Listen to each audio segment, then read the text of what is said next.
మా మీద వచ్చిన కార్పొరేటర్లు తిరిగిన నాయకుల మీద కొంతమంది ఆరోపణలు చేసి రేపు తేల్చేస్తాం టికెట్ రాబోతే ఒక్కొక్కడు నెట్టి మాట్లాడు ఒక్కొక్కరిని ఎంటర్ కొడతాం అంటే అక్కడ ఉన్న ఒక చెత్త ఏదో ఒక చెత్త ముండలో ఎవరిని కొడతారు, ఎవరు ఎందుకు కొడతారు, ఏంటి మీకు ఇచ్చిన హక్కు, ఎవరు ఇచ్చారు హక్కు? గాజువాకలో గురుమూర్తి రెడ్డి గారు 2 సార్లు చైర్మన్, ఒకసారి ఎమ్మెల్యే చేశారు. 14 సంవత్సరాలైనా ఏకదాటిగా ప్రజాప్రతినిధి చేశాడు. తర్వాత చింతలపూడి వెంకటరామయ్య గారు ఎమ్మెల్యేగా చేశారు 5 ఏళ్ళు. అలాగే పల్లా శ్రీనివాస్ గారు 5 ఏళ్ళు ఎమ్మెల్యే చేశారు. ఈవేళ ముగ్గురు పరిస్థితి ఏంటి, నాగిరెడ్డి పరిస్థితి ఏంటి? వాళ్ళు ముగ్గురు అధికారంలో ఉన్నప్పుడు నాగిరెడ్డి ఏ విధంగా ఉండేవాడు? వాళ్ళకి చేతులు కట్టుకునే కదా. ఈవేళ ఎమ్మెల్యే కనుక వాళ్ళు ఈ చేతులు కట్టుకుంటాం. ఇంకో నెల 15 రోజులు పోతే వాళ్ళ స్థాయిలోకి వెళ్ళే వ్యక్తులు. అందువల్ల మనం ఎప్పుడు గౌరవంగా ఉంటే ఆ గౌరవం మనల్ని పదవులు అవసరం లేదా, పదవి లేకపోయినా సరే మనం గౌరవం ఇచ్చి పుచ్చుకున్న మర్యాద ఉంటే మనం చచ్చిపోయినంత వరకు కూడా ఒకసారి పెద్దల సభకి వెళ్ళొచ్చామంటే ఒక మాజీ కార్పొరేటర్ అవచ్చు, మాజీ ఎమ్మెల్యే అవచ్చు, గౌరవం ప్రజలు అందరూ ఇస్తారు. మనం మంచి మనిషి అయితే. మనం కుళ్ళు కుతంత్రాలు ఉంటే ఎవడిస్తాడు? ఎదరేదో నాస్కర్ ఎడతారు అంట, దొంగనా కొడుకు ఈడు ఆడని పెడతారు.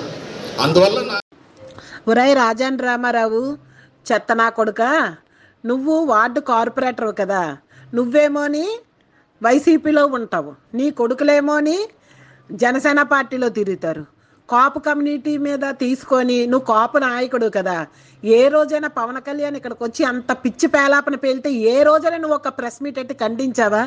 ఈ రోజు నువ్వు పెద్ద ప్యాకేజీ స్టార్వి. ఎందుకంటే ఎక్కడ నువ్వు నాగిరెడ్డి గారు ఇచ్చిన కార్పొరేటర్ సీటు తీసుకొని పనులు చేసుకొని ఈరోజు ఆ బుడ్డోడు ఇచ్చిన నిన్న కాకమన్నా 2 నెలల ముందు వచ్చిన ఇన్ఛార్జ్ ఇచ్చిన ప్యాకేజీ కోసం ఒక కుక్కలాగా వెళ్ళిపోయి అక్కడ వాళ్ళు వేసిన బిస్కెట్ల కోసం నువ్వు మాట్లాడుతున్నావు. నువ్వు అందరికంటే పెద్ద చెత్తనా కొడుకువి, ఓకేనా?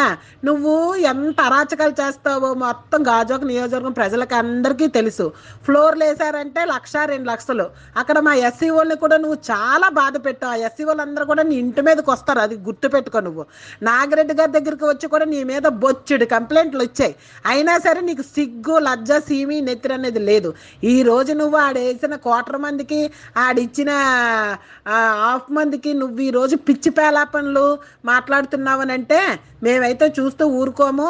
ఇంకొకసారి కానీ చెత్త వెధవలు, చెత్త మనుషులు, చెత్త వేషాలు అనిసాని పదాలు కానీ మాట్లాడితే నీకు అంత నోటు దురద ఎక్కువైపోయి దోల ఎక్కువైపోతే నువ్వు నీ ఇంట్లో వాళ్ళు ఉంటారు కదా వాళ్ళని అనుకో, అంతేగాని బయట వాళ్ళని అంటే మట్టుకు ఎవరు పడరు, అందరు కలిపి కుమ్మేస్తారు ఏకంగాన. గుర్తుపెట్టుకో, నోరు అదుపులో పెట్టుకో. మట్టుకు నీకు కింద